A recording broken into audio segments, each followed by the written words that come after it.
आमचे शिवसेनेचे पंचायत समिती सदस्य श्री पांडुरंग कृष्णा इंगळे यांचं 5:30च्या सुमारास बुधगाव माधवनगर रस्त्यावरील त्यांच्या शेतातून अपहरण झालेलं आहे.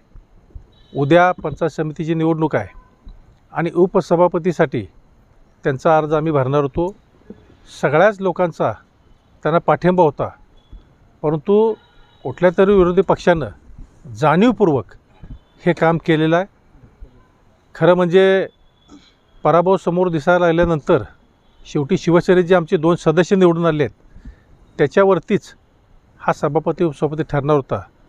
त्यामुळं कोणी ज्यांनी केलं आहे त्यांना मी इशारा देतो की हे काम तुम्ही केलं असलं आणि तुम्हाला सोपं वाटत असलं तर आम्ही तुम्हाला कुठल्याही परिस्थितीमध्ये सोडणार नाही.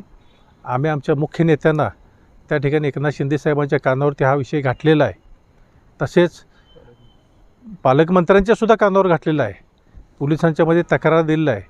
परंतु आमचं त्यांना आव्हान आहे की त्या ठिकाणी त्यांनी आमच्या उमेदवाराला तातडीनं जिथं असेल तिथं सुखरूप सोडावं. अशा पद्धतीची घाणेरडी आणि निवडणूक तुम्हाला मी सोसू देणार नाही.